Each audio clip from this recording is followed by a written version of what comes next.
Okay, Amy, take us back to your 19-year-old self. You're sitting at your kitchen table doing nails. What did that chapter of your life look like?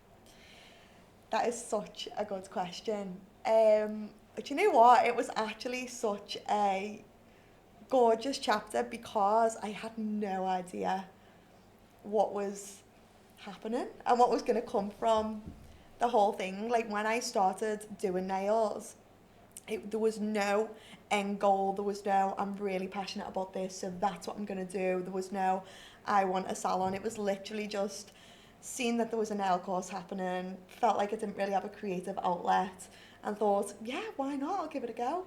And I actually had my certificate for a year before I actually started doing clients because I didn't feel confident. I kind of did it on a whim and then was like, another string to me bow, crack on. And then I actually started doing clients from my parents' kitchen table because I bought a house and it was a doer-upper, so one that's like fallen down, Yeah. like um, the bathroom suite was like hundreds of years old, so we needed to do it up, had no money to do it up, and so thought, I know, I've got that nail qualification, I'll start doing nails.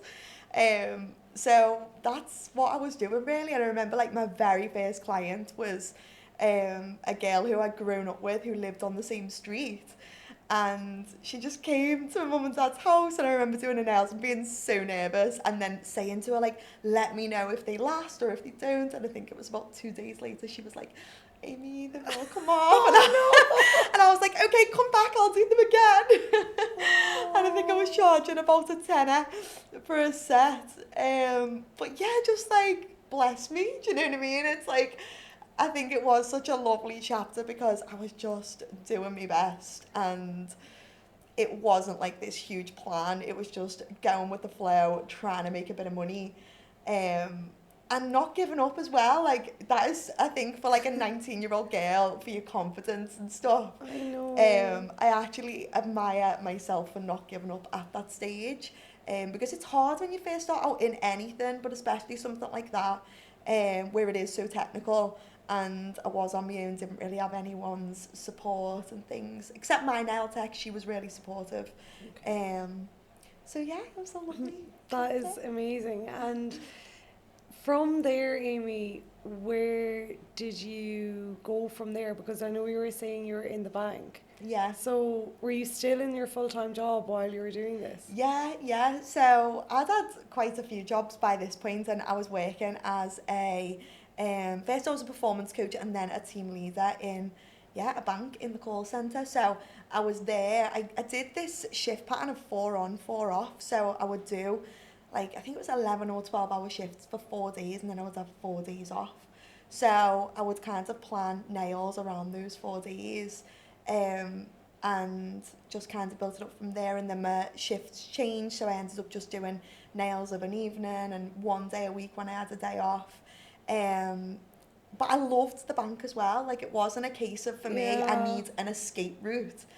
It was like I'd just all of a sudden been handed this creative outlet, and I was so creative. Like I did dance, performing arts, drama, um and art at school. So they were my A-level choices. So Yeah. everyone It was so made shocked sense. when I went and worked in an office. Yeah. So I had this creative outlet, and I think that's when I started to actually see the impact you could create from a job like that as well. Especially when I started getting better at it, and when I started doing, practicing more and more, and then I started getting clients that I didn't know, maybe like a friend of a friend that had been recommended or whatever.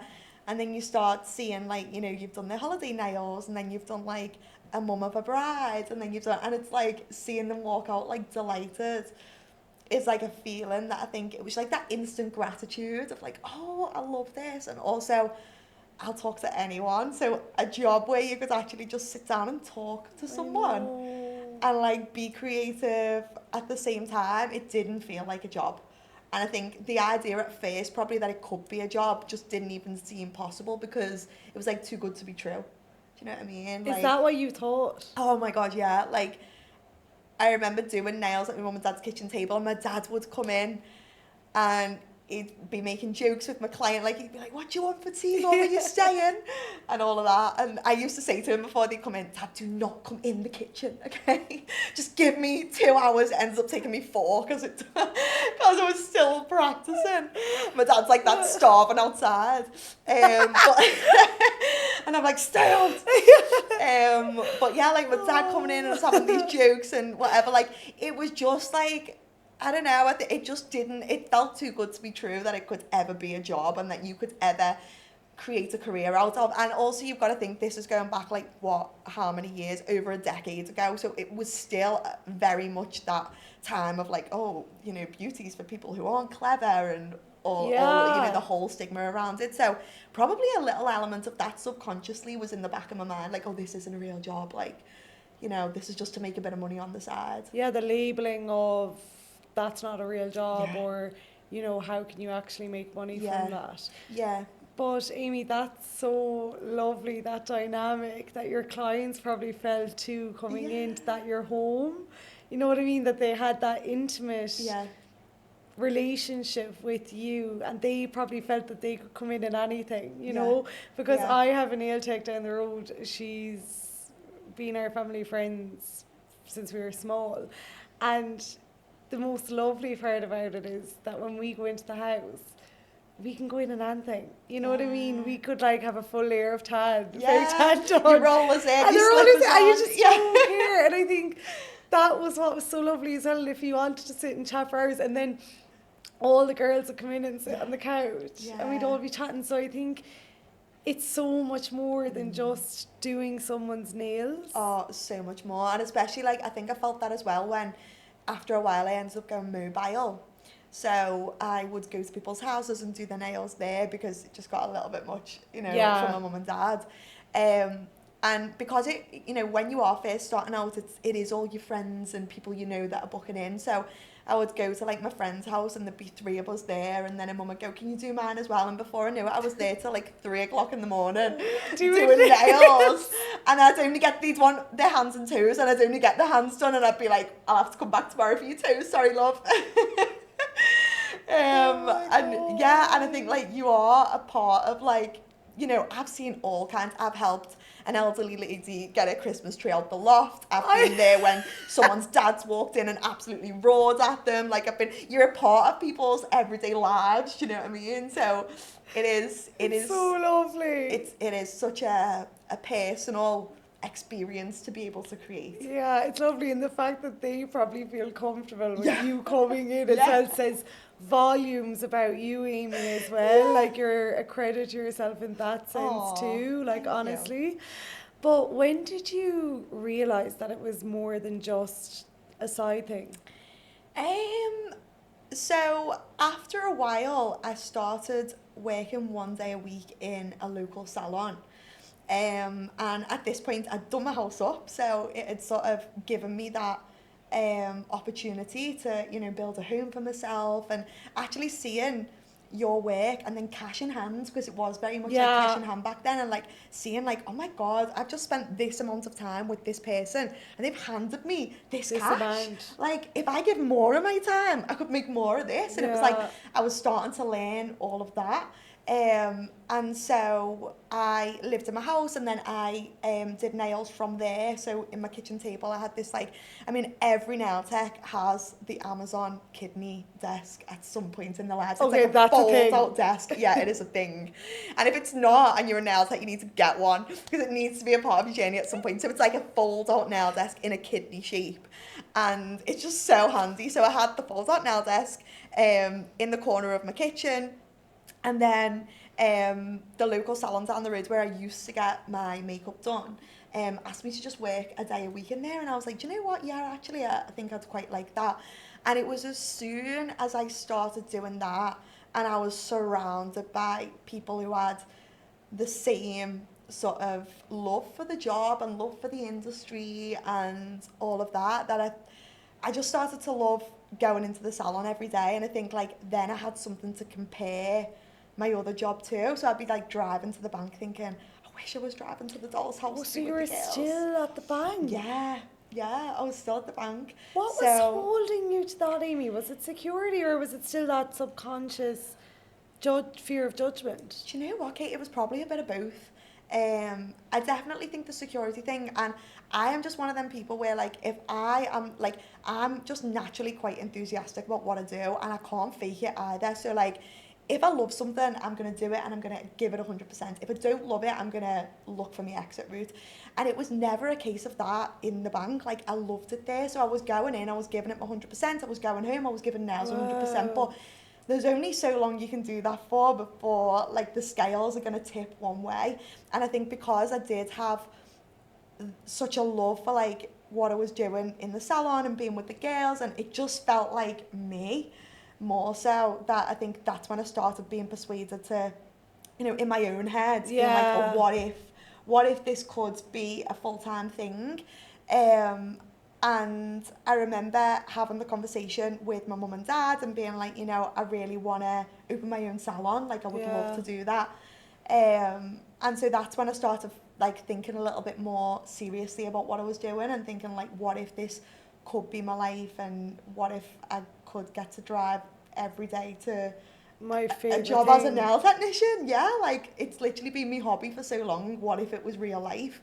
And I think that's when I started losing the love for the bank, and I think because I wasn't putting 100% in, I wasn't enjoying it. Do you know what I mean? Like, You because I knew knew deep I down. could have given it more. Yeah. But I wasn't, because I was running to the toilet and FaceTiming the girls in the salon, being like, "What are you doing?" Do you know what I mean? And it was like, I know. my heart was there. Yeah. Do you know? And that's like, when you knew. Yeah, and I think Yeah. that's, like, a really powerful thing. And that's when I started looking for my own salon at the time. And I thought, like, I think if I was going to do it, I was going to go all in. And that's why, like, I wanted my own space. So That mentality is so crucial when you're building something. Was that something you were born with? Because you just said to me there, Kate, if I'm going to do something, I'm going to go 100%. yeah, I've always been like that. I don't know what it is.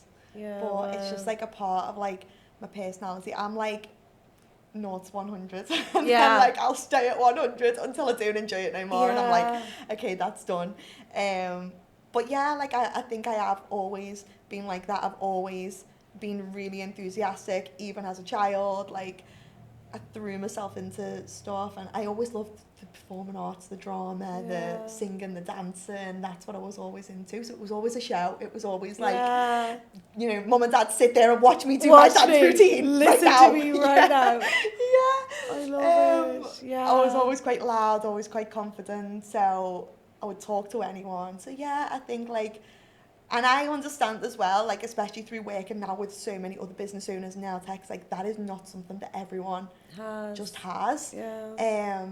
And so I do feel lucky that, you know, I've always had that, and that little bit of confidence behind me to, like, make a change or go for something big or take a risk. Yeah, that is so crucial in entrepreneurship, and that's obviously a huge reason as to why you are here today, but that is amazing. And so then you decided to open up your own salon from there. So I was looking for my own salon. I applied for a lease on, like, a local row of shops by me, and the salon was perfect. And I remember going in and being like, oh, this is it. Like, this is what the universe has sent to me. Like, I could see it. I could see where all the partitions were going to be. Like, it was literally in front of me, and my dad came with me, and then he was, like, doing all the wheeling and dealing because I didn't have a clue. I was And like, your Dad, I want this one. Yeah, and your dad, you were saying, is an entrepreneur. Yeah. So okay. he has his own business as well. He's very old school in, like, you know, how he runs his business and all of that. And I learned so much from him in that sense. So yeah, he came with me, and then the lease, they were like, yeah, no problem, you can have the contract and the lease and whatever. And then a couple of days later, I got a phone call to say there was another beauty salon on that road who didn't want me to move in. So it got declined, and I literally felt my whole world crumble. I was like, but I had a vision. And I remember my dad ringing them up and saying, you've crashed their dreams, you have. That's what he said on the phone. And I'm crying in the background. Because he could see what it meant to you. And, like, I suppose as well for your dad, you know, he could probably see so much of himself in you too. Yeah, probably. And, like, my mum and dad are amazing. I am so lucky in that sense. Like, they've always believed in me, like, always every dance show they were, well, not so much my dad at the dance shows, but my mum was always centre stage with my auntie. Like, I would look for them in the audience and I would feel that relief that, like, they're there, they're with me. And I think, like, metaphorically through my life, they always have been. Yeah, and I also know that, like, so many people don't have that privilege as well. And I think, like, you know, entrepreneurship, no matter the circumstances, is a journey. But there are privileges, I think, that you're given along the way, and stepping stones, I think. And like, my family definitely have been a huge part of that, and probably one of the reasons why I'm confident and why I can push myself to do things, because I've always had them behind me. That's incredible, Amy, but it's also important to recognise that it's your hard work too. You know, Yeah. you've just said how hard you've worked the whole way up, and obviously down to hard work that builds confidence through the evidence that you have. And you did say at the start that first client who came to you, her nails falling off, like, you could have just thrown the towel, Amy. Yeah. You could have been like, look, that's it, I'm not doing it now. There was some questionable sets at the start, 100%. You know, so that's a credit to you. But you eventually ended up co-owning a salon, right? Yeah, so when that all fell through, I ended up saying to the girls, look, I just want to be transparent. Like, I am looking for my own salon. The only reason I wouldn't want to have my own salon is because I love it here so much, and I love the girls and I love the clients, and I really don't want to leave. But I also know that, like, if this is my career path that, like, I'm being called to, like, I want to go all in, and I do want something that's my own. I see myself teaching in the future and things like that. So I had that conversation, and I remember them saying, well, it was two girls who owned it, Charlotte and Molly. They were makeup artists and done other beauty as well. And they were like, well, we're looking at expanding, and we've been looking at this town centre property. It's huge, it's 3-storey, the rent is really expensive, but, you know, do you want to come and view it with us? Because it is so expensive and it's such a big project, like, we don't know if we want to go into it on our own. So I was like, yeah, I'll come and see it with you. And I remember walking in, and it was a solicitor's or like a financial services like office with 3 floors.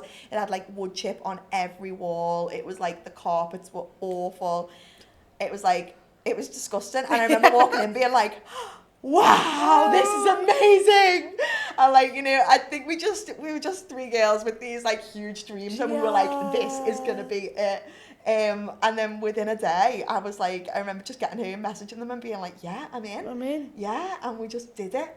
And so that was like a salon/training academy. So the ground floor was a salon, and then the 2 stories above we turned into a training academy. So we had like a floor for theory and a floor for like practical. And yeah, we just went for it. And then because there was also the other salon, we ended up creating the Doll's House group.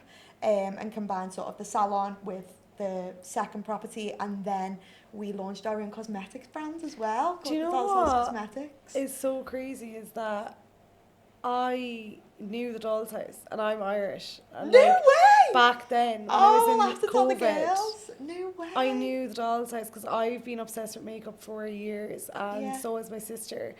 And remember in lockdown we were like buying so much, remember? Yeah. Or was that just me? Yeah, no, that was me as well. Order, yeah, DHL, Fastway. My mother was like, Kate. What is this now? And I remember you. Oh, yeah. that is so lovely. That actually is only after dawning on me there that I remember now that you've like put it all together with lockdown. That's crazy. Yes. I think we launched it in like 2019. And it went amazing, but probably like lockdown was like a point where we were like, oh God, like, what do we do with all this stock? What do we do with this? And I remember like we grafted in lockdown, and then so much so that like I think we did really grow the brand and sort of put our name out there. And then we did Black Friday, and I remember we had all these orders, and we ended up we had nowhere to package the orders because we was just used to having like these small orders coming through, and all the stock was in Charlotte and Molly's mum's house. So we went round there, we were in her porch and hallway, and we laid everything out and packed them all, and we were going, oh my God, look at all these orders. Oh, that's incredible. But yeah, the girls have carried on with the cosmetics and all of that, and they are just smashing it. Like, they have worked so hard. I'm so proud of them, and that was like a chapter of my life that was just amazing. Like, and definitely a huge part of like who I am today, even though I'm not in that world anymore. I loved that. It was so good. That is so mental how I'm just putting two and two together now. It's mad. That is mental. But how did it come about then with the nail org? Because you decided to leave there. Was that due to lockdown or yeah? Yeah, so we opened the training academy. We put training academy above the door, so it was like the Doll's House Salon and Training Academy. None of us, I don't think, were qualified educators at the time, but we were like, we are gonna become educators and we're gonna turn this into an academy. So we put it above the door. So then it was like no backseas. Do you know what I mean? I love We've that got to do this though, now. because that's the risks that you take. It You is. have to do that. Yeah. I think that's such an important thing to mention in the podcast, Amy, is that you have to just fake it till you make it sometimes. 100%. You have to have that bit of edge and that bit of, Yeah. I'm going to just say balls. Yeah, like you do. You need that. You do. We took out a loan. It was a personal loan in my name as well. Oh, you crazy. And it only stretched to the ground floor. So we had the 2 floors above that still had wood chip all over them. That we were like, that's our training academy up there. We had no money to do it up. Like, so I think like people think you got to start these things with a big budget and a big this and that. And it's like, it actually wasn't that for us. Like we took out this loan. It was a massive risk. We had all these hopes and dreams, but like realistically, we didn't have the experience. We didn't really know what we were doing. We thought we were going to make hundreds, thousands of pounds off this salon, and reality was like, oh God, we've got a lot of rent to pay. We need a lot of girls in here if we're gonna, be able to afford the rent. And I think we were hit very quickly with like the reality of business. Yeah. So we did that for like 2 years, and we always, like, I remember having team meetings with the girls who worked in the salon, and at one point across the 2 properties we had like 27 members of staff. And I remember we used to have team meetings, and we used to say to the girls, like, we're building a brand, not a business. And like that was a real big focus for us. So we threw this like huge first birthday party where like 500 people attended, and we got all these local and small businesses to come and sell their products at it. And it was like an unreal time for us, and we really like just put everything into growing it. And then I think we'd had it for about 2.5 years, and then that's when we went into lockdown. And by this point, we'd bit by bit done the 2 floors, like everything we made, we were reinvesting. Like we were taking no money like from that salon when we first opened. Like it was just like trying to get girls in to rent seats and learning about all of that, and then putting that back into the salon to then be able to do upstairs up. And it was just constant, and then doing clients at the same time. I actually still worked in the bank until 3 months into having the salon and training academy. No way. Yeah. And I give my notes. Well, actually, I went on a career break from the bank 3 months in to having the salon. Yeah, so we opened it all, and I was still working full time. And again, like you asked me that question at the start of like, why did you do that? Like, was it like the security? And I think it also was like I was early 20s. I had my own house. By this point, I'd split up with my partner at the time and had my own house. So I was living on my own. I was responsible for the mortgage. I had a dog. I had a car. I had bills to pay. And, like the rest of us, when you've got like responsibilities, I think it's a scary thing to think like that guaranteed income I'm going to be letting go of. But the day, so I actually went on a career break so that I could go to college and do my educators. Okay. So they granted the career break, but day one that I went on that career break, I knew I would never step foot in that place again. Like I just knew, but I think having that reassurance that I could go back if I wanted to was what gave me, I guess, like the balls and the confidence to actually do it. So again, you had that crutch that you were kind of leaning on. But I think if I could go back now, like even if I didn't have that career break to fall back on, like I would do it anyway. And like for anyone listening who's in that crossroads of like, I've got this passion, I've got this pathway that's like come to me, and like I don't know what to do because I've also got this guaranteed income, like energetically what it does to let that go, like you can make your income and then some if you're aligned with that path, if it's something you're passionate about, if it's something that's authentic to you and you can feel it like in your heart, like it's deep rooted, you have to go for it. Because whatever that guaranteed income is, I can guarantee that if you just focus all your energy on this one thing, you're gonna make that and more. Yeah. And I think, like, that's the thing, isn't it? It's like, when do you let go of the side hustle?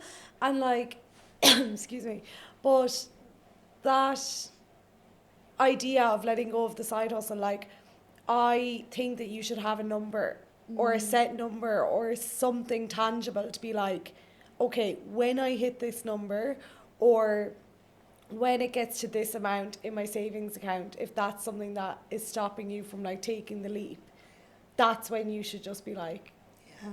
jump. Yeah.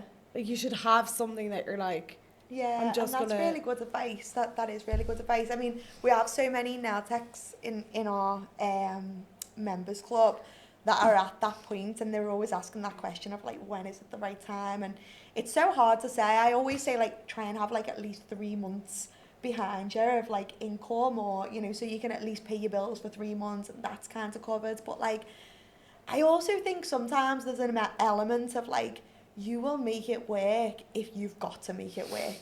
Like, do you know what I mean? And I think, like, it's a scary thing to say, because I'm like, you know, I don't want you to take my advice and then be like, oh shit, what do I do now I'm in this position? No. But it's also like, if you just jump, you've got no, like, there's nowhere else to go. Do you know what I mean? You have to make it work, because you've got your bills at the end of the month, like, And you will. you've taken that risk, and you will.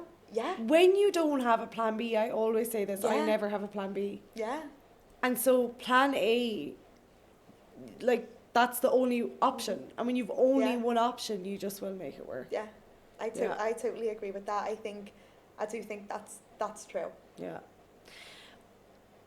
Then you went into lockdown, and what happened then? Because had you left at this point, Amy? Okay. Yeah. So I left 3 months in.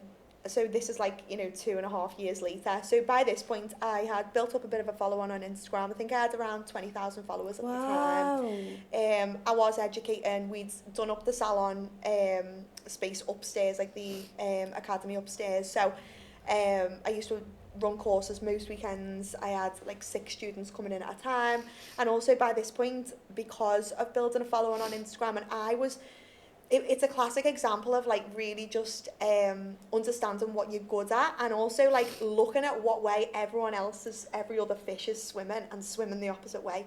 And for me, it was nail art. Like, this was a time when not many people were really, like, standing out in terms of, like, nail art and hand drawn stuff. Like, I think at the time it was, like, you know, a bit of foil on the nail or a French tip, but that was kind of it. And I really come in with the, like, hand drawn Fendi nail art designs, and, like, Louis Vuitton, and, like, flames and all of this. And I was like, you know, obviously there was other people out there doing it, but in my area, not really. And then because I really used social media to push that, then I became sort of like people would travel to come to my courses and things like that, because they wanted to not only become a nail tech but also learn how to do nail art. So that was kind of my niche, and, like, what I really sort of used to push me a little bit further. And so by the time lockdown came, I was educating a lot more so than what I was doing clients. And this is under your own business now. So this was in the doll's house, but I was using my own personal brand. You were building up your personal brand. Yeah, at the same time. Yeah, sorry, I didn't mention that. So that's where I had the following. And then, yeah, we went into lockdown. We had to close the salon, the training academy, and, like, probably everyone. I spent the first 2 weeks just, like, on house party, crying to me mates. Like, I've worked since I was 16, so it was, like, actually being at home, like, what on earth, yeah. And then there's this story. So basically, I had a dog. I was doing a clear out, as, again, everyone was in lockdown, clear out of my wardrobes, and there was a big pile of old handbags on the floor, and inside one of the handbags was a sheet of paracetamol, and the dog went into the handbag, took out the paracetamol and chewed through it. So by the time I found her underneath the bed, I wasn't sure how much of this paracetamol she'd eaten, but she was a miniature Shih Tzu. She's, like, this big, and I'm thinking, oh my God, like, she's gonna drop dead any second. So her name was Kiki, so I rushed her to the vet, and you weren't allowed in because it was lockdown. I remember sat outside the vet. It was, like, 2 weeks in, so this is, like, the start of April 2020, and I'm sat outside, and I rang my dad, and I cried, and I was like, And he's like, what are you crying for? She's going to be fine. She's in the right place. And I remember saying, yeah, but Dad, I've cancelled all my direct debits. I don't even have enough money to pay my mortgage at the end of the month. I can't pay this vet bill. Like, whatever this bill is, it was emergency vet. I think they said it was like £150 just to be seen, and then whatever a treatment was on top. And I was like, I haven't got the money. And he's like, do not worry, I will transfer you the money. Like, as long as Kiki's okay and you're okay, like, it'd be fine. So anyway, I think the bill came to like 180 quid. My dad transferred me £200, and that was that. And I remember going home and being like, I need to pay my dad back. Like, if I can just start making money now in lockdown, if I can make 200 quid, I can pay him back. So I had this idea. I'd seen a couple of people doing like tutorials and stuff on private Instagram pages. So I was like, right, what if I do like nail art masterclass on a private Instagram? So if I charge £10 and I get 20 people on one, I've made the £200. So my first masterclass was how to hand draw a star, nail art. And I charged a tenner for it. And I told my mum and dad what I was going to do, and I made like a post on Instagram, and I just put it up and hoped for the best. And 150 people booked on the first masterclass. Well, Kate, when I tell you, I rang my mum and dad and I was like, oh my God! I could not believe it. Amy, what the hell? I know. So in like that time, I'd made like a week's income, first of all, in this one masterclass. There was 150 people wanting to learn from me. Like, it was just like a whole world opened up that I just didn't even know existed. I did that first masterclass, and it was like, I remember being so nervous. And my mum and dad didn't live with me at the time, so they joined it as well on this private Instagram page. And then my mum and dad are just like, they're just lovely, lovely people. And I remember them just wanting me to do well and wanting everyone else to enjoy it. And they were saying stuff in the chat, like my dad was going in, is anyone having a bevy, girls? I'm having a wine. Anyone want to join me? And one of the other girls would be like, yeah, I'm going to pour a glass of wine, Mike. And then halfway through, he'd be like, girls, I'm going to the bar. Does anyone want to drink? And like, it just became like this community. Yeah, this community. And like, I think, like, without realising it though, and like, it was so genuine, so authentic. And like, I remember spending 2 hours on this live, and at the start I was shaking. I could barely do the nail art because my hand was shaking that much. So much. And by the end I was just like so relaxed, so in my flow, having a ball. And I remember everyone saying, can you do another one? And it was a Tuesday night, and I was like, well, what are you doing on Thursday? Obviously we were in lockdown, none of us were doing a thing. So they were like, yeah, I've transferred you me tenner. And I could see on my phone the £10 just coming through. And everyone like, see you on Thursday. And so the next one, because everyone had like put it on their story and stuff like that, and there'd been a bit of hype, 250 came on the next one. So it just became this thing where twice a week we would all meet. I would teach a different type of nail art. And so many of the people that came on said, like, I knew how to draw a star, but I just didn't want to miss out. Like, I have FOMO, you know, like knowing that yous were all doing this class. And that is actually brilliant. Names, and then one of the ladies was 50. So we all dressed up in like 60s theme, and then like took selfies and shared it on our stories beforehand, and I was sharing them all on the story. So it was like, that was creating FOMO. Like, yeah. But like, when I say like that now, I teach stuff like that as a strategy, right? Because there's so much like beauty in actually like creating a strategy without realizing that you're doing it. And that was exactly what happened. Like, I did not have a clue what I was doing. I was just in my happiness, in my joy, meeting all these people who were so like-minded, who made me feel like me, who made me feel not alone. And like, so many of them were like, oh my God, these masterclasses have got me through lockdown. And I was like, yous have got me through lockdown. Like, you have no idea how much comfort you've given me. And the messages I used to get from people of like, you know, like it meant so much that they had this like place to go. It was an outlet. Oh, yeah. Amy, like, you know, people's mental health, 100%, connection, human connection, the lack of it, and to have this outlet with all these girls and being able to channel creativity, fun, having a laugh, bringing all that together in dark times for a lot of people, Amy, is just insane. Well, is that what you did as well with yours, sort of with the workouts?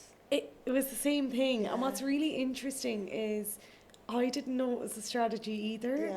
So like you said, now it's like thought as a strategy. But when I was showing up in my shed giving live workouts, I was studying to be a teacher and I hated it. And then when we went into lockdown, I was so relieved because I didn't have to go into placement, which was like into the school. And I remember doing walks during lockdown with my best friend Sophie. She's actually here, you'll meet her at some point. And I was like, I just would love to give live workouts. I was doing a PT course at the time.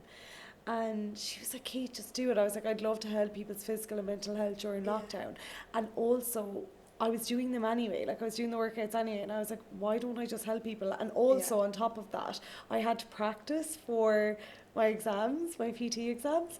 And so I just started doing live workouts. And, like, one person came, two people came. And then it ended up being, like, 30 people, 40 people. And then it just grew in that way. And I just did it for, like, 2 years for free without realising that I was building a business or a community. And I was showing up in my stories every single day, but, like, because I wanted to. Yeah. Were and you that's the same? difference. Yeah, that is the difference. Like, I remember through lockdown, like, all of my friends were, like, you know, using it as, like, a bit of a break and a rest and, like, you know, chilling out and watching series and, like, on house party with each other, that app and all of those things. And, like, I remember actually having a session with my therapist in the middle of lockdown and saying, like, I was almost stressing myself out because I was working so much on these classes, but I was anxious that, like, should I be taking this as a rest? Like, I work so hard in the salon, I work so hard in the academy, like, what if lockdown's over and I'm more burnt out than what I started? Like, what if, like, I'm doing this all wrong? And I remember my therapist just looking at me being like, Amy, like, just go for it. Like, what are you so afraid of? And I suppose that was almost a bit of fear showing up, but, like, I think I saw the possibility and, like, the opportunity that Fear was there. Of success. And like you said, you know, obviously I started it so that I could pay my dad back, but from that very first class, it was no longer about me. And, like, I felt this overwhelming responsibility to show up for these people who were struggling. Some of them had, like, family members, friends in hospital with COVID. Some of them, you know, there was all kinds going on. Like, even though, you know, so many opportunities came from, like, having space and time as human beings, like, it was a dark time. We were all watching the news, like, we were terrified. I remember it was my birthday in lockdown. My mum and dad came outside my house with gas masks on. Oh, I know. And, like, it was so sad. It was, like, just a Amy. time that was like, oh my God. And so I do think, like, it wasn't about me from that very first class. And I think that was the amazing thing as well, that, like, kept me going throughout it all. And you probably felt that too. Like, I just felt so in my flow. Yeah. That was what it was. It was just every day. I feel like I have a very similar personality to you and Amy, in the sense that I'm really out there. Like, I would talk to a wall, and I just wanted to talk to people. Like, I just wanted people to, I always wanted to be on social media. I just had this thing around social media. I just always wanted to be on it. I don't know what it was. I just knew, I didn't know what way it was going to be, but I just knew from a very young age that I just wanted to be on social media. Like, I just loved it. And I still do. I actually love it so much. And I remember just coming on every day sharing, like, my fitness tips, because it was what I was so passionate about. And you're not thinking anything else. Like, you in your joy is, like, the most magnetic thing that you could possibly put out there. I think it's also when you're not selling to people.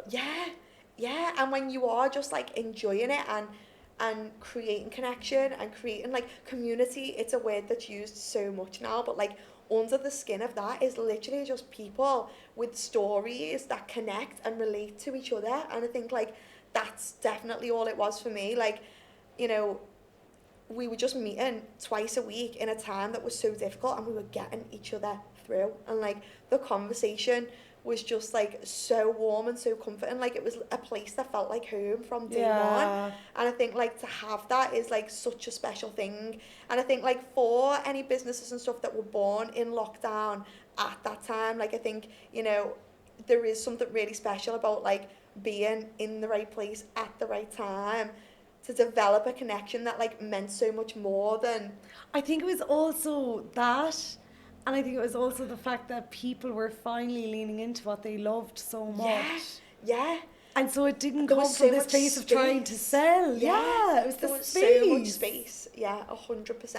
And Amy, on branding, because this is your thing, right? You're so good at branding and helping people with branding and community, and that's kind of how your model is built, in the sense of free webinars, as much free stuff, building a community, Yeah. and then understanding that off the back of that, when you build that, you actually can like make money off it. Yeah. Like, and that's like understanding, like, oh, Yeah. that's how I, like, Yeah. literally, I had a business mentor say to me, like, after years of setting up K coaching, he was like, oh yeah, but this is how you did it. Like, he was like, you gave 2 years of free stuff and then you launched your business off the back of it, and that's how it grew. And I was like, what? Yeah. Like, I remember like Yeah. not understanding I had a it. similar moment with my mentor as well. I And, just didn't know that. It is mad. It is absolutely nuts. And I think like there's, you know, like the coaching industry and stuff has like boomed, and like we hear so much of it now, but I do think like back then we did not know We what we had were a doing. We clue. were literally just having a ball. They're just having And, the like, best how time. amazing is that? It's so Yeah. insane. But Yeah. what is it that people are getting wrong about branding? And I suppose because it's your expertise, Amy, what should business owners know about branding in 2025, 2026? That's such a good question. I think it's the authenticity piece. And like I like to build a brand that people are going to relate to. Like your brand, essentially, even if it's a personal brand, it's not for you, it's for them. And like the sooner you realize that and understand that, like who are you actually building for and why, like what problem are they having that you so deeply passionately believe you can solve, and like getting so deep rooted to that and understanding like who is the person behind your brand, because it's not you, it's them. I think like that's where the power is behind branding. And like branding also comes from like a deep knowing of who you are. And I think like especially in like today's world, there's so much noise. Like how do we even know who we are anymore? Like there's so much going on. And I think like really just cutting out all of that noise and taking time to understand like what are your personal values, like what are your deep rooted beliefs that have carried you through life, and no matter what changes will continue to carry you through life. And like what is it that you believe in, what is it that like what are your strengths, and all of those things, and having that deep understanding. And even like what are your limiting beliefs, what is the stuff that hold you back, and like taking that mask off and knowing like who's underneath all of that. That is the foundations of your brand. Because like I mean I trained in positive psychology coaching, and a part of positive psychology is understanding storytelling. And like the stories that we tell, like I mean you and me get on so well, and the reason for that is because we both have stories, and a part of those stories we relate to in each other. And like if you think about any friends who are in your life, or anyone who's not family who's a part of your life, they're there and they've stayed there because you relate to a part of their story. And that's all building a brand is. It's creating connection after connection after connection with people that can relate to who you are, to the solution you're providing. And I think like today people see, oh, like I want to build a brand, I want to make money and all of that. And like it does not start with that.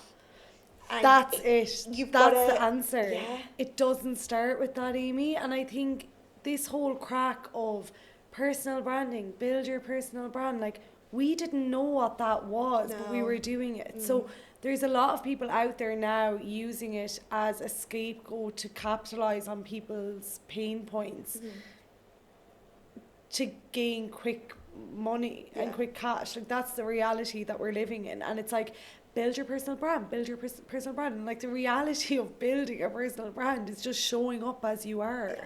And that's why I think when you said the question of like, where are people going wrong? Like, I think that's why it comes down to authenticity, because if you're not authentic from day one, you simply cannot sustain whatever it is that you're doing. Like, there will be a time, at some point you'll fall, at some point there'll be cracks, you won't be able to keep it up. Yeah. Because you're wearing a mask. And I think, like, building a true brand does mean taking that mask off and really revealing what's underneath that, so that you can create deep connections with other people.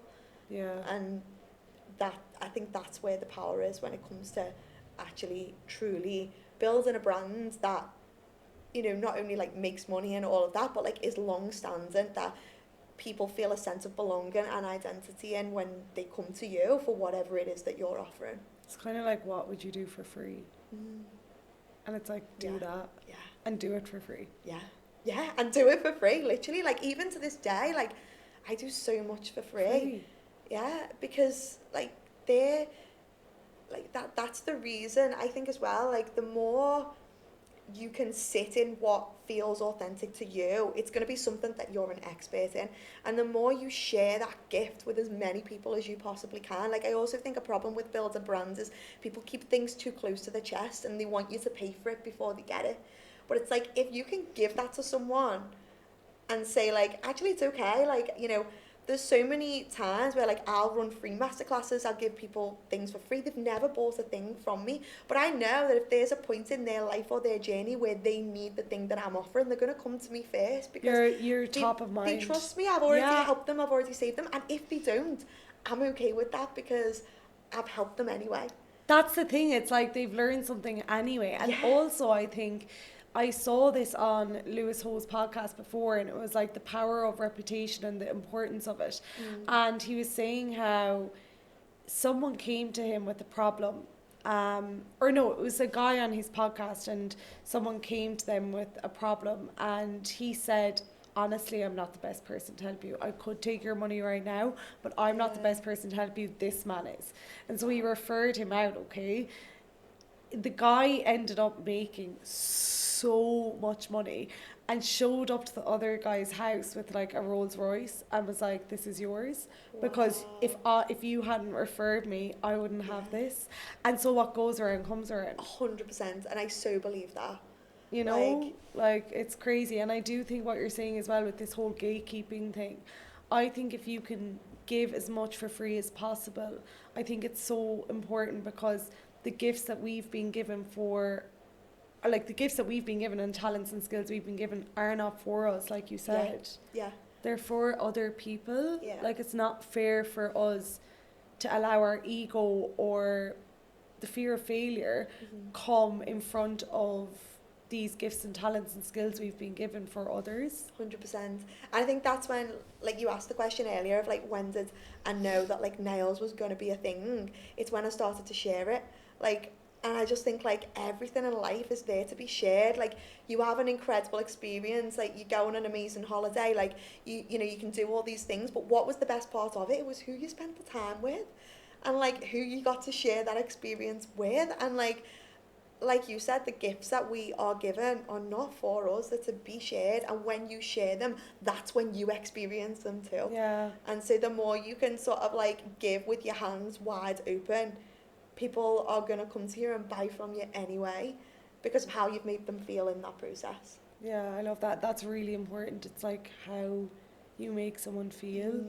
I remember my granny actually said that to me before, and I learned that from a very young age. She was like, Kate, someone will never ever forget how you make them feel. Yeah. So that's obviously so important as well. It's like we're putting all these things together that we're like kind of, I suppose, being given. You know, it's like the way you're brought up as well, which like I'm obviously very grateful for, and you too, Amy. But there was something you said there which I think is really important to touch on, and that is being seen. A lot of people fear being seen, and they're afraid to take the mask off. What would you say to that person? Do you know what? I was at a retreat in LA last year, and the guest speaker, it was honestly a pinch me moment, was Radhi Shetty. And she was, you know, when someone just walks in a room and it lights up, that was her. Like, I cannot describe it, but her energy and her presence was just like so unbelievable to witness and be in the same room as. And I remember at the time, like, Jay was going through a lot on social media, like being cancelled, and like the same for her account, like people were commenting all kinds underneath her videos, and someone in the room asked the question of like, how do you deal with that? Like, I've seen all the hate you're getting on social media.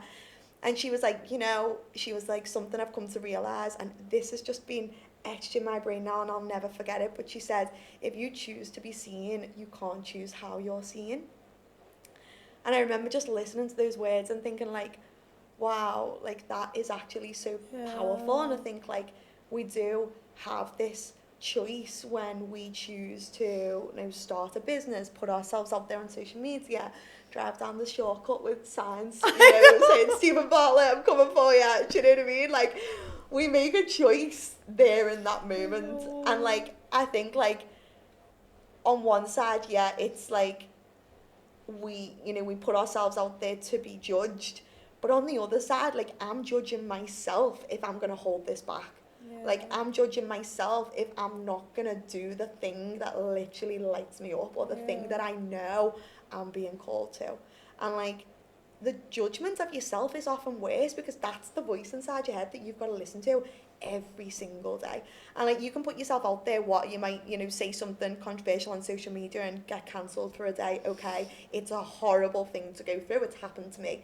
But then a few days later, someone else is the next thing. And then you've done the thing, you've learned from it, you move on. And it's like, I just think like you can either do that, or you can live with that voice inside your head questioning, why didn't you go for it, why did you do this, and all you're doing is building evidence against yourself instead of like for it. And you're breaking yourself down in that Breaking process. yourself down, yeah. And I think like it's definitely something that I've struggled with like multiple times. And I think like part of putting yourself out there on social media, or you know, things like that, it does come with opening yourself up to the opinions of people who don't know who you are, don't know what you're about, and will often make assumptions that aren't right. It's something that's definitely, you know, damaged my mental health at certain stages of the journey as well. But I remember speaking to my therapist about it. Like this is at the time when I went through a bit of a difficult patch on social media, and I remember my therapist saying to me like, so what do you want? And I was like, what do you mean? And he was like, so do you want every single person who follows you, who's a part of your community, or all these things, just running around after you going, yes, Amy, that's exactly right? And I was like, yeah. And he was like, that's really what you want? And I was like, well, yeah. And he was like, but why? He was like, how boring would that be? Like, and that's never going to be the reality. Like, everyone is not going to run after you agreeing with what you say. And like, the more you can open up to that. I was at a retreat a couple of weeks ago as well, and I remember a girl saying like, she was so sassy and she just had this belief. She was like, stood up in the room and she was like, she was American, she was like, girl, if you're not being spoken about negatively on social media, you're irrelevant. And I was like, oh my God, I love that energy. Yeah. But I was like, there was so much truth behind what she was saying, because like, it, you know, people are gonna speak no matter what you say. And Absolutely. like, it's so Alana, you know, Alana Simpson, she said to me the other day, was it her? Actually, I'm sure it was Alana, and she said to me, if you are everyone's cup of tea, you're a mug. And I was like, oh my God, I love that. I'm going to use that. But like, it's so true. It's so true, but I think it is really difficult as like, I don't know if you're a people pleaser, Amy. Yeah. I think like one thing I learned from traveling America, LA is like my dream, by the way. Like I literally, it's my dream, like to live there. And the reason why I love LA so much, and I don't know, do you notice this when you go to America, is that I'm not too much there. Yeah. I'm not too much. Yeah. Anything I say there, you know, I want to go to the moon, they're like, how can I help you? Yeah. That's a really cool dream. Yeah. How can I help you? Like 100%. That girl. Like, you know what I mean? You're irrelevant. So and true. That's the thing, it's they know who they are. Yeah. They're unapologetic in it. Oh yeah. Completely. And also they just don't care. They have that audacity that's like built into them. It's the audacity. You Isn't feel it? You feel it in the energy. You do. Yeah. And it's that thing of the cheeky kid always gets the sweets. Yeah. And so that girl could be mediocre as a nail tech, okay? Just for example, I'm not saying she is, but she'll probably come for me. But like, you know what I mean? She could be like 5 out of 10. She is going to do so much better than the nail tech that's 11 out of 10 but won't stand up or speak up for herself. 100%. Yeah. And I say that all the time, like we say this in Members Club as well, like no one else is shouting for you or your business, so shout louder. Yeah. Like no one else is going to say, you might get the odd recommendation and people chatting about you and saying good things and whatever, but like, who else is going to stand on the rooftops and shout about you and what you're doing? No one. Like, that's on you to do it. And I think like we owe it to ourselves, especially when we've got that like deep rooted like love for something and belief that we're made for more, or dream that we want to go and like reach for. It's like, how can you ignore it? Like, you have to just put yourself out there, and it is going to be hard, but it's that thing, isn't it, of like, choose your hard. Okay, so it's hard to put yourself out there. It's also hard to ignore when you've got like a goal that you want to go for. Desire. Yeah, like, it's also hard if you stay in the full-time job that you hate because you won't put yourself out there. Like, we're in a series of trade-offs no matter which way we turn. Yeah. So I think, like, again, it comes back to like authenticity. How can you be authentically yourself if you're so scared of what other people will think of you? I absolutely love that. And I do think as well, Amy, just for people listening, that it does take practice as well, doesn't it? Yeah. Of like, Yeah. just like consistently showing up, feeling uncomfortable. Yeah. Feeling uncomfortable being seen. Like, I say to myself, I just put on my alter ego. I'm just like, you know what? Fuck it. Like, Yeah. fuck it. Yeah. You just have to just go for it. Because Stephen actually asked me that. He was like, Kate, how did you do that? Because he was like, that is so embarrassing. Like, how did... And I was like, when it's not about you. Yeah. Again, like, Yeah. it was nothing to do with me. It was to show Yeah. other people that when you do have that burning desire in you, no matter how delusional or crazy or psychotic it sounds to anyone else, it doesn't need to matter to anyone else how mental it sounds. You know, it's like with the nail org, Amy, like, you have this huge community now in business online built from that time in lockdown.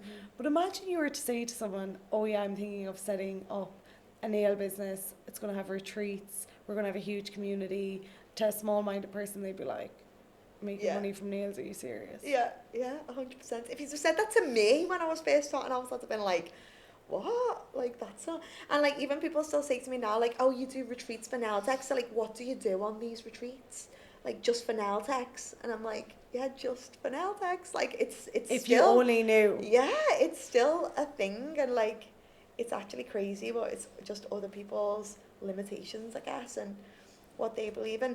I also think, like, coming back to the thing with like Stephen, like, I am just in awe of you doing that, and like, so like, I've only just got to know you, and I'm like, I am so proud of you for doing that. And I also think, like, that anyone who's listening, like, it's only embarrassing if you're embarrassed. Like, what is embarrassment? It's a feeling that we put on ourselves, and like, you did not look embarrassed when you were stood on that shortcut with your hands in the air, because you knew that it was, you know what I mean? There was a bigger purpose for you being there. I think it's weird. I think it's like that thing of like, the thought of me not going for it was worse than looking embarrassed. Yeah.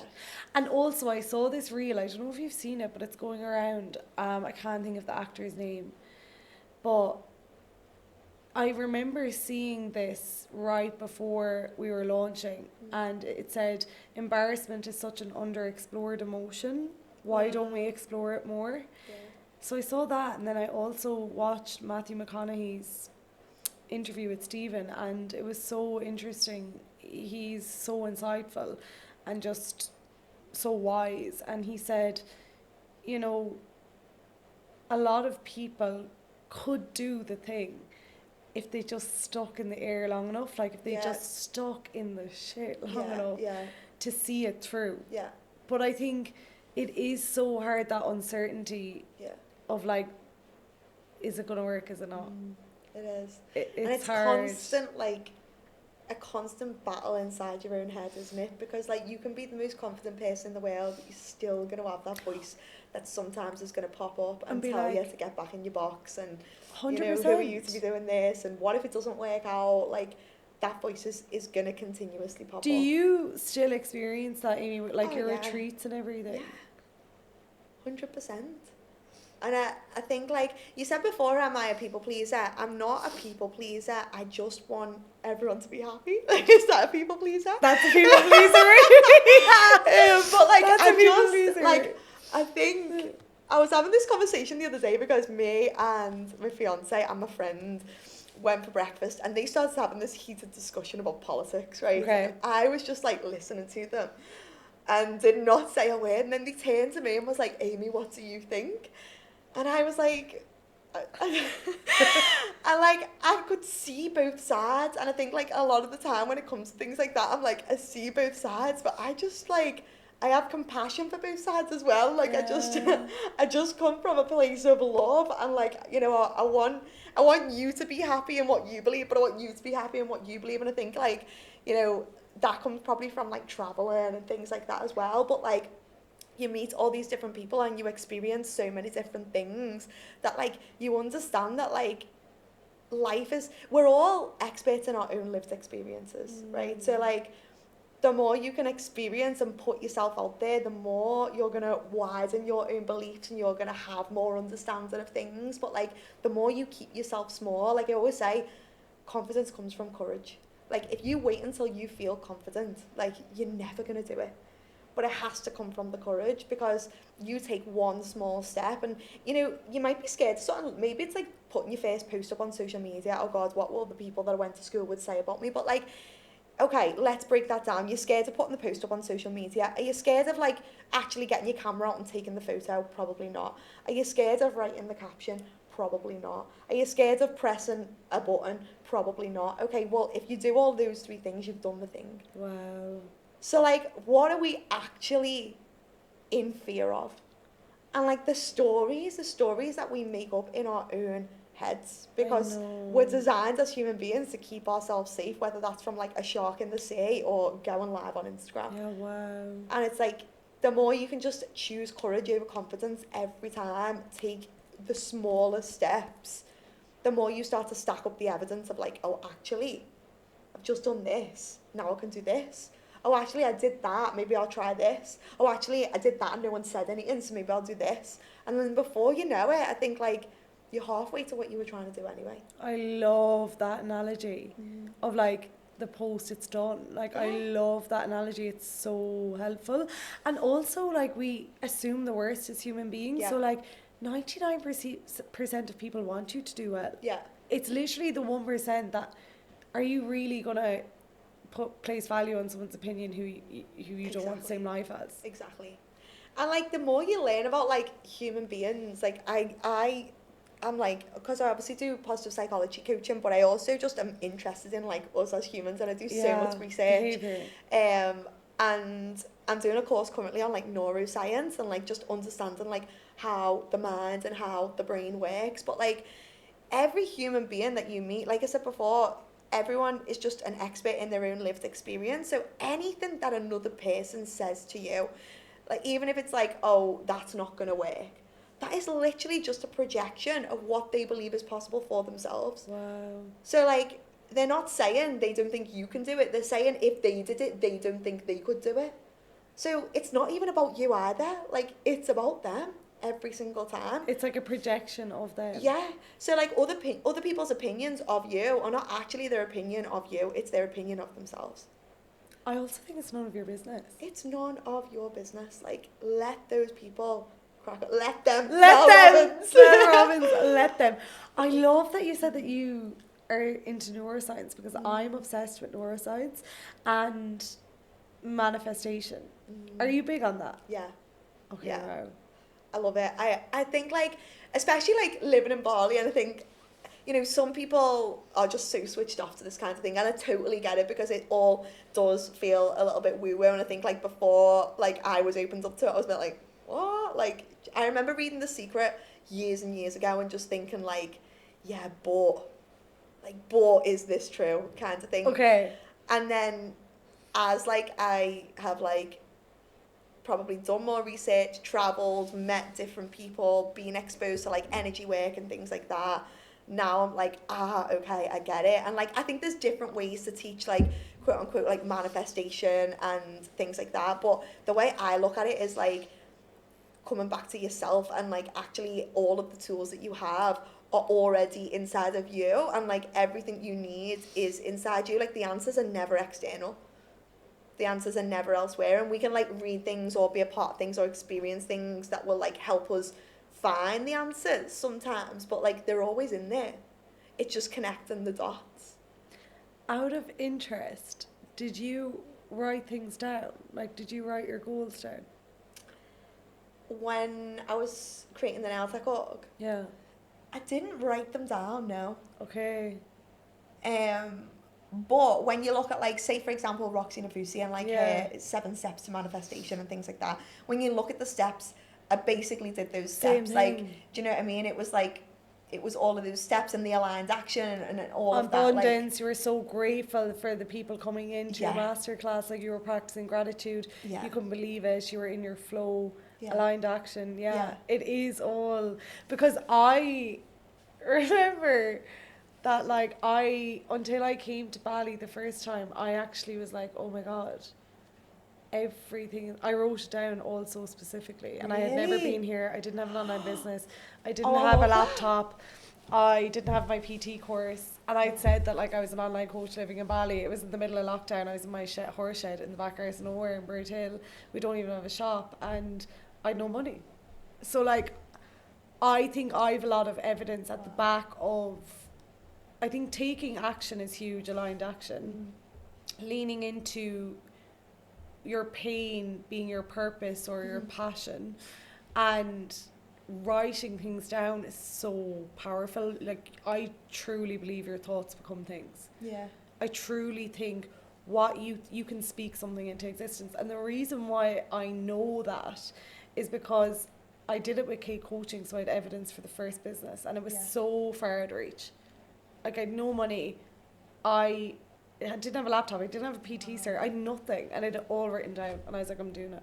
Yeah. And Sophie, actually, we were only chatting about it the other day, and she's like, I remember you saying it all to me. And I was like, what? She was like, yeah, I remember you literally consistently Oh my saying God. it, that I was mad just is going that? to do that. So I think having that evidence, and then I just kept doing it, and then Yeah. it kept happening Yeah. with loads of different things. So I was like, okay, if I take an overwhelming amount of action, which is obviously aligned to my purpose, and I visualise going up on stage with Stephen Bartlett like every single day for months. Wow. So I think, like, That is so inspiring. there's as something, well. I do think there's, I know what people say when it's like woo-woo, but it's not, I don't think it is. No, it 100% isn't. It definitely isn't. And I think, like, I was thinking of something that what was going to say. You said something there and I was like, oh, actually, Like, did you write anything down? yeah, what was I going to say then? Oh, I know what I was going to say. As a part now of, like, the teaching that I bring to the beauty industry, I talk a lot about, like, vision, mission and values. And so, like, when we talk about, like, writing things down, I didn't, so to speak, like, get out a notebook and pen and be like, these are my goals, this is what I'm going to achieve, because the Nail Tech Org has very much grown almost like a snowball So effect. organically as well, Yeah, Amy. and, like, I have not like, grown you've no NTO on my idea own. yourself, really. Yeah. And I have not grown on my own. Like, the community have grown NTO. Like, I have just taken action on what, like, listening to them. Like, they've co-created it with me, essentially. And even the team, like, I have an amazing team as well. So it's been, like, a process of just, like, listening, understanding what's working, understanding what isn't, and, like, just giving people what they need. But they've been a huge part of that. So that side of things has kind of grew, because I could never have envisioned what I hold now. That was never the goal. Like, it just became this. Yeah. But when I do teach now in terms of, like, what is the bigger vision and what are you trying to work towards, like, what is interesting is when I had the training academy, I started a YouTube channel, and it wasn't serious, and I didn't, like, get a load of followers and stuff from it, but I just started doing, like, these videos. And one day I was about 3 years into NTO, and I just found my YouTube channel and I was watching it, and I was like, my toes were curling. I was like, oh my God, I sound so Scouse as well. Like, my accent's definitely gone, like, less Scouse over time. But I'm, like, talking on this YouTube channel, and I paused it on this one bit, and it said, bringing positivity to this industry is what I am here to do. But at that time, like, it was at the very beginning of, like, my journey, and, like, I wasn't really bringing positivity to the industry at that point, but, like, it was what I clearly believed I was there to do, and what I was, like, channeling in the energy that I was bringing, and all of those things. So I do think, like, if you are clear on that vision of, like, who you are and what you're passionate about on that side of things, then like I do think when I look back at that, I'm like, oh well, of course this was, do you know, I lived and Obviously. breathed that as a vision and as a mission and things. So like that's how. Yeah, that's your burning desire. Yeah. When you have a burning desire like that to help other people, everything else has to conform. Yeah. There's so much momentum behind it, and that's carried through in everything that you've done, not just nails, you know? Yeah, so It's true. incredible. Like, it's honestly just amazing. Like, honestly. Thank you. What's one thing every nail tech or entrepreneur needs to understand before they start? Such a good question. Let me think about this. So what's one thing every nail tech or entrepreneur needs to understand Before they start. There's this one thing that I always say. I say it on all my retreats, I say it in members club, it's literally in my bio on Instagram, but it's the joy is in the journey. And I think so many business owners feel uncomfortable and think that they're doing it wrong, whereas the uncomfort is actually you doing it right. And like if you're not feeling uncomfortable, you're not growing. Like if you know, what is a business if it's just comfort after comfort after comfort? Like a business is pushing boundaries, taking risks, doing the things that no one else is willing to do so that you can create something no one else has ever created. But like there has to be times when you're going to question yourself. There has to be hurdles. There has to be points where you're like, like, oh my God, what am I doing? Yeah, otherwise like, what is it that you're building that is so meaningful and purposeful that's never been done before? So like I think it's that deep knowing of like actually, you know, and we talk about like business as if there's this end goal, and like yes, sometimes there is, but also sometimes there isn't. Like actually just being able to live that purpose day in, day out. Like it's about the journey, not the destination. I actually love that because it's so true. Like, I think a lot of people from the outside looking in, Amy, might think that, oh my God, they're traveling the world, they have their own businesses, they're doing retreats, they're sold out, they're living their purpose, which is so true. Yeah. But like people don't see the consistent discomfort that a lot of the time you do have to accept is part of yeah. entrepreneurship. 100%. And like if anyone's listening to this and is already a business owner and is maybe like finding it tough or like looking for the answers, it's like we're always looking for like how can I get to this stage, how can I get to that stage, like how can my business be what I want it to be? But like you're already doing it. Like you're in it right now. Like this is it. And the best thing you can do is learn to like surrender to that and like you're in it right now. I can't say that with my chest enough. And like I just think like I look back on my journey and think like God, I wish like sometimes Amy it's just not that deep. Like I wish you'd just loosened up a bit and like enjoyed it more. And like yeah, it's a big responsibility. Like yeah, you're putting yourself out there. Yeah, people are gonna chat shit about you, like whatever. But like this is the life that you dreamed about I at know, one point. I feel like that at times too. I'm like, God, sometimes I wish I could be so, like, I wish I could stop being so uptight. Yeah. Like, it's not that deep. Like, I was on the way to this podcast. It started pouring rain. We literally got drenched on the way here. And I was just like, it's not that deep. Yeah. It's fine. Like, whereas if that was previous me, I would have had a meltdown. Yeah, same. And I think that's on resilience. 100%. Like, 100%. And I think, like, you get to that point as well, I think, when you're running a business and, like, you haven't given up, where, like, you have to start letting things go. And, like, I think, like, we're always going to face problems along the way, but, like, what's a problem that we actually need to give our time and energy and attention to? Not many things. Yeah, realistically, no. Yeah. Like, there's not many emergencies that happen every day in your business right now. But what are you treating as emergencies? Oh my God, that is so true. Like, I act as though everything is a sense of urgency. Everything. And I'm like, Kate, like... And I think that's when you start to lose your peace. It is. And when you lose your peace, you're in a very, very difficult position. It is. I was literally saying that to you, like, today, this morning. You know, that I actually really had to recognise that I need to step back and if I'm going to deliver the best service that I can, I need to take a break, and I need to understand that that Good is for being you. productive. 100%. It's so hard. Yeah, it is so hard, and I think like I've done a complete 180 this past year. Like I've struggled with my mental health like throughout running a business. I've been diagnosed with depression twice. I've been going to therapy for 7 years. Like, it's, do you know what I mean? It's definitely like it's a tough road out there, and I think like definitely depending on your character and the type of person that you are. And I think like it got to the beginning of this year, there was a lot going on in the business, and I just got to a point where I actually went on Alana's retreat. And I remember I arrived at the retreat on the first day late because I'd been working. I'd been on a free masterclass that I was doing, and doing live classes with my members club, and then figuring some other stuff out. So I arrived at midnight. They'd already had the welcome dinner, they'd done the welcome ceremony, and they'd all gone to bed. And I just walked into this like house in darkness. Everyone had already met each other. And I just thought, what am I doing? Like, what am I doing? And then I met everyone at breakfast the next day.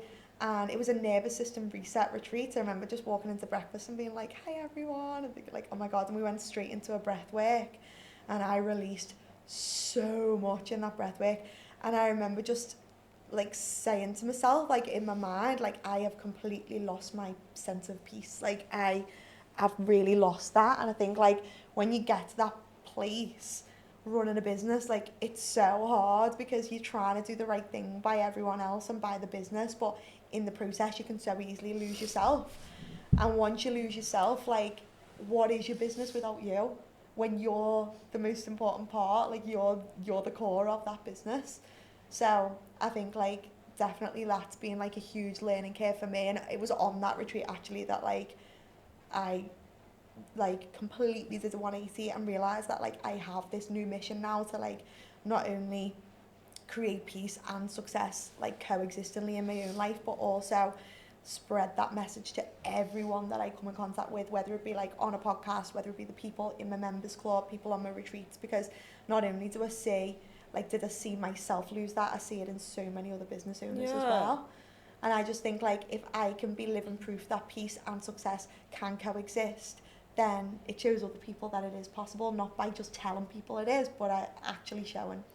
It's so interesting, Amy. Thank you so much for sharing all of that. Like I actually have my own like struggles with mental health, depression and eating disorder, and a lot in between as well. And like I just think that, you know, it's so interesting why you say like it actually is counterproductive because you're losing yourself in it, and then it's like, what is the point if you lose yourself? Like the whole point of this was to live out your purpose and to be in your flow and to help as much people as possible and feel fulfilled in that. And then it's like when you lose that, which is kind of something that I think a lot of entrepreneurs do, you do go through that phase where you just are working to the bone.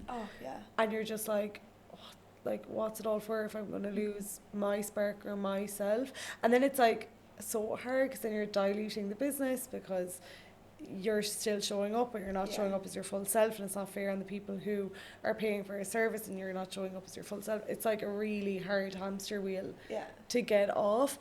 What would you say to the person listening who's on the hamster wheel and like who's trying their best to, I suppose, get off it and to like understand peace and success in the same?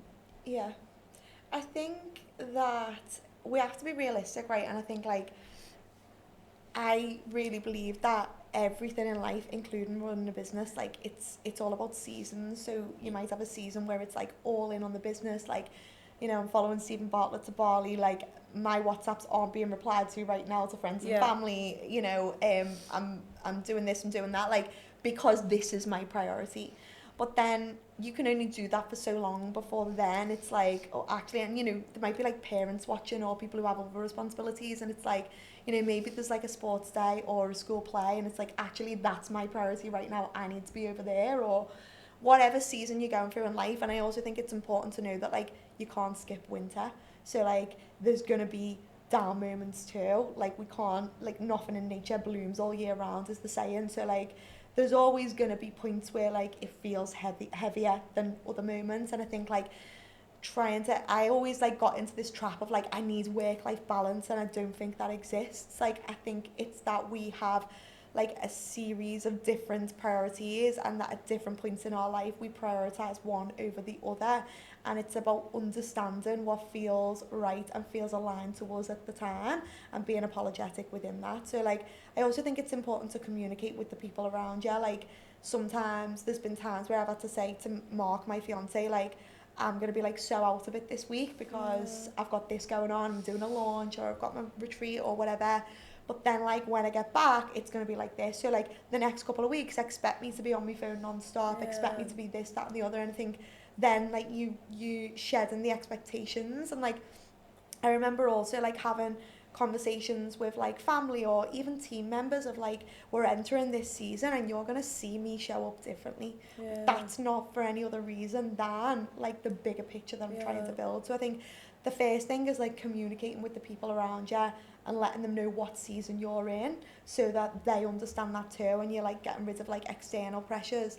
And then I think like internally it's really focusing in on like, first of all, what does peace look like for you? Because I've tried so many different ways to create peace, and like peace for me is like playing paddle and like playing netball and stuff like that. It's not necessarily simple as that. And like I think like I used to confuse like peace with like stillness and like, you know, sitting down reading a book. And as much as I love reading, like that's not it for me. I think like it's definitely still like being in flow in other ways. So it's just understanding like what does peace look and feel like to me, and how can I create more of that in my life. Like a huge thing for me is actually living in Bali because of the time difference. So I feel like I get 2 days in one. Too.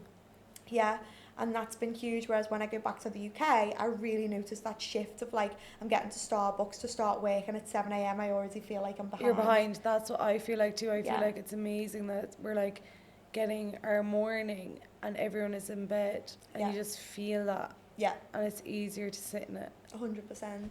And then the third thing I'd say, so it's like communication, understanding what peace looks and feels like for you, and really creating that unapologetically. And then the third thing I would say is, what was I going to say? I had a third point, hang on.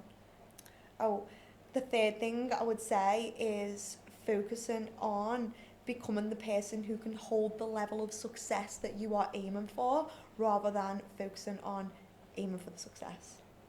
Oh, I love that. And that, I think, was the biggest learn for me this year, was that I was so focused on building the thing. Like, you know, I go to retreats and it's like, right, we're aiming for that 7-figure business, and then you hit the 7 figures, and then it's the next thing, and then it's the next thing, and like, we're always like looking at the next mountain before we've even stopped to admire the view from this one. And I think that's just an entrepreneurial thing. I don't know about you. Oh, but like, never ends. Yeah, never ends, right? So then like when the goal is always moving, like you're never going to get there. No. So then it's always like we were talking, a group of friends were talking about this the other day, and one of the girls said, a group of entrepreneurs were in a room and they were asked, what does your enough life look like? Every single person said at least 2 to 3 times more than what they had right now. It's just like a thing, like that we always want more. So it's like you constantly then pinning your happiness, your success, your peace on the thing. Yeah, not in the present moment, like not being in the present. Yeah. So like instead of focusing on that, it's like, okay, you know, we want the business, we want this, we want that, and like whatever that looks like, it's like instead of focusing on that, focus on the person who gets to hold all of that and have their peace at the same time. I love that analogy, and I'm definitely going to use it, because it is that thing of showing up as that person that you want to become in the now, but you're removing the goal. The goal is still there. The goal is there, but it's not the focus of every day, because you're constantly living in the future, not in the now. And it's not the happiness, and it's not the success, and it's not the peace either. And I think that's where we go wrong. It's like, I'll be happy when, I'll be successful when. Like, you're already doing it, babe. Like, you're already successful. Like, you're already doing the thing.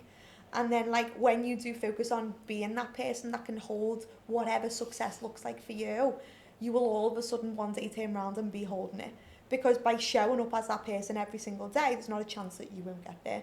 And I think that's the way in which I this year have been able to create an element of, I'm not like fully there yet, but an element of peace in my life that I did not have before. And that's like showing up every day, and instead of just thinking like, you know, reacting to things and doing what you do on autopilot as a business owner. It's like, okay, if I was to make this decision right now as a person who has peace, what would I be doing? Like, what would I say? I know, it's actually mad. Like, I literally asked myself a similar question, Amy. Thank you so much for all of that. It's so insightful. Like, I'm learning so much. But last week I was like, said to the girls for 12 weeks since being here that I'm going to go surfing. And like, it became a joke because I kept saying it. And then not wasn't going. doing it. Last week I went surfing on a Tuesday morning and I couldn't stop crying because I was like, what do you mean I'm surfing on a Tuesday morning? Like, this is a life beyond my wildest dreams. Yeah. Like, it's beyond everything I could have ever hoped for. And the fact that I was able to do that, and I just had won. In that hour, Yeah. I had won. I literally was like, came back, I was like, it's a fucking Tuesday morning. And I was surfing in Bali. I was literally screaming out there. I was like, what the hell? Did you go to Kadungo? No, I need to go. Yeah, you need to go to John in Kadungo. Okay, He's amazing. is He's an it? absolute bad. I need to go. But it was in Batuballong and I just was like, this is just so mental because like you are in it. Yeah. Like you are in it now. And like a quote that always lives rent free in my head is, I love Michael Jordan, the basketball player, and I was obsessed with The Last Dance. It was like a Netflix series that all that was based upon him and the Chicago Bulls, and he's obviously one of the greatest of all time in basketball, right? And someone asked him before going into a match, how's it going to go? Are you going to win? And he goes, I don't know, I need to go and play it. And I just remember being like, that's the answer. Yeah. He was the best in the world. And his answer was like, I don't know, I need to go and play it. He was like, are you coming to watch? Yeah. So I was like, he was so present. Yeah. He was like, he didn't know. Yeah. Yeah. He wasn't in the future. It's mad, isn't he it? wasn't in the past. Yeah, he was in the that now. moment. Yeah. And he was walking in. He was like, Yeah. I don't know. Like, he was like, I'm here now. He's like, Yeah. Come and see. I was like, that is the answer. Yeah. I was like, the answer is, it's the now, and it's being in the now. And yeah, it's something that I've really, do you know what's really helped me is the magic. Alana keeps telling me about this and I haven't read it. So Oh my God, to. I need to give it to you. Yeah. It's helped me so much. It's practicing gratitude and generosity and just being in the now. And It's funny you mentioned surfing as well, actually, because when we went surfing, I was with Alana and she was like, do you know the magic where you say thank you for every step? And I was like, no, I've not read the magic. And she was like, oh, okay, well, anyway. She was like, when you're surfing, just before he pushes you on the board and you're doing this and he'll say paddle with it, say thank you with every paddle. So she was like, do this, thank you, thank you, thank you, thank you, thank you. And I was like, okay. And yeah, I was on the board like a mad woman and I was going, thank you, thank you, thank you, thank you. And like, even what that does to like your mindset and like to your happiness in that moment. it's insane. Like, doesn't psychology say you can't be grateful and stressed at the same time, or grateful and anxious at the it's same that time? thing, that meme that keeps going around like depression can't hit a moving object. It's like that thing of like, you can't experience gratitude and be sad. You just can't. They don't. And that's the whole thing. And like, even when I was doing the magic the other night, Amy, I literally cried myself to sleep with happiness. Like with joy, being like, we have so much and more. Yeah. Like we've so much and more. And I think just as entrepreneurs, and to any entrepreneurs listening, like it is hard. It is hard not to strive to the next thing and to want more. But like, we have everything we need and more now. And I think it's just reminding ourselves of that. Like, none of us are perfect in that. Yeah. But it is reminding ourselves like of that completely. 100%. Yeah. Finally, we'll two more questions to finish off and then we're done. Okay. If your younger self could see you now, what do you think she would say? I think she... That's such a good question. She would probably just be like, what the fuck? Yeah, like, she would literally be like... She would be deceased. Like, she'd just be like, what on earth is going on? Yeah, like, especially... I always like, I talk a lot about like my like growing up and stuff, and actually on Alana's retreat I had this Kundalini session with Aoife. Great connection, she's unbelievable. Unreal. We actually had her on our business Oh my god. mentorship group.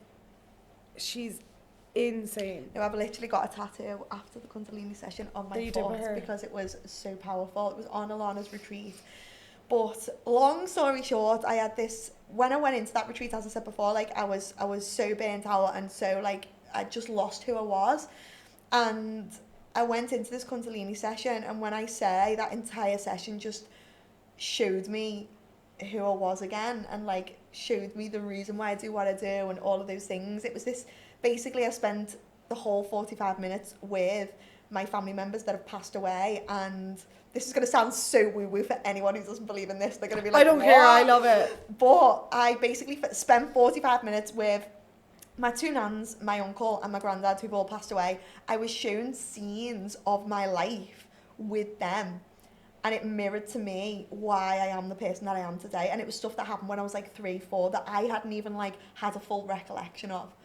So like one of the scenes was I was sat at my nan's funeral, and I turned round to the back of the room, and the entire church was just full of people.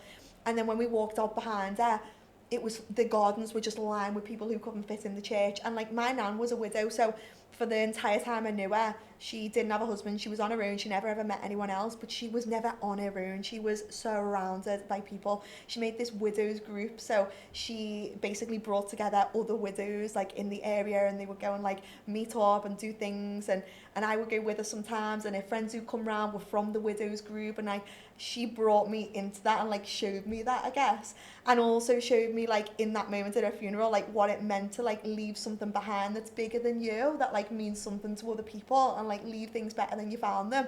I had never ever realised any of that, and in that moment while I was doing this Kundalini, I was literally shown that, and I was just like, whoa, like this is unbelievable. But I definitely think since doing that and since having this understanding, there was other things as well that I was shown in that moment that I was like, wow, I know exactly who I am. And like regardless of whether like I'm building the Nail Tech org, or I'm here in Bali and I'm making friends, or like even if I was, you know, homeless on the street, I would be trying to bring other people together because it's who I am at my core. And so like I think about that young girl, and I'm like, no, she would be like, what the fuck, right? But she would also be like, yes, it makes sense. She would be like, yes, yeah, like it's what we love, it's what we enjoy, it's what we've been a part of, it's what we've been shown by the people who love us the most and who made us who we are today. So I think like that little Amy would be looking, and she would be like, oh my God, look at the life that we are living. But she'd also be like, this feels so good, and like this feels so aligned. And I think that is so powerful. That I'm just so Amy, grateful for.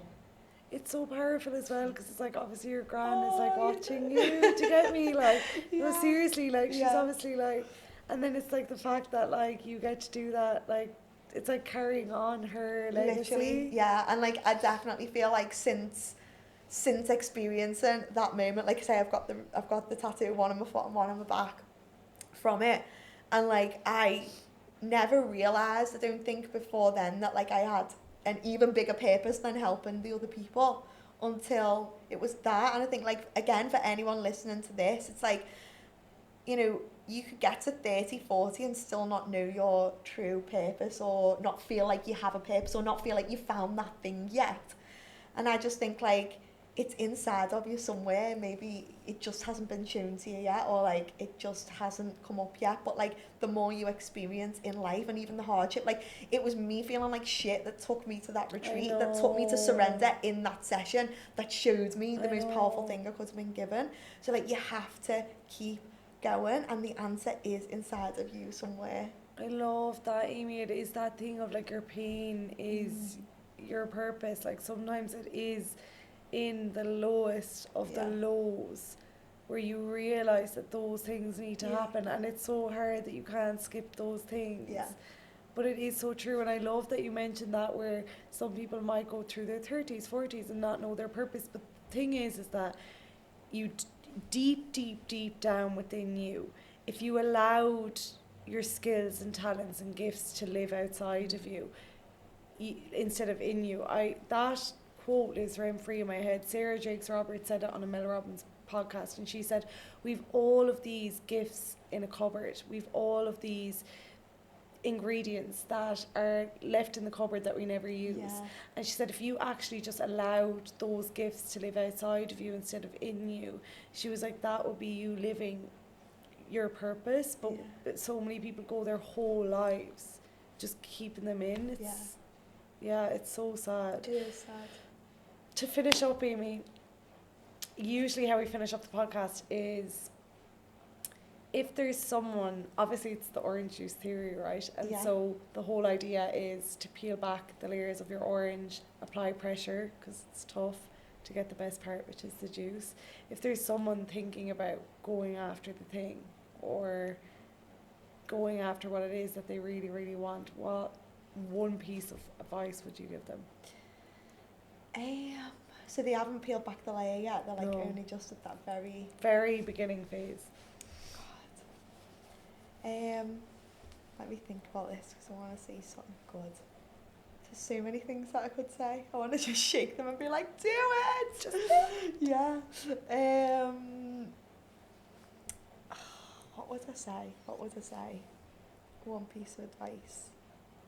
I think I would probably, it comes back to that, like, the thing that I say all the time is like, the joy is in the journey, and like, for you to truly, like you said, like the gifts that you hold should live outside of you, and like for you to truly enjoy your life and get to the end of the road and be like, I did what I could, like I am so happy I did that, and to not live with regrets. Like, you have to just go for it, and like the joy is not in the end point, so don't worry about even getting there. Like, it's in the simply doing. Like, if you can just follow whatever your heart is calling you to, like, that's it. That is it right now. It's not even in the end thing. Don't even think about that.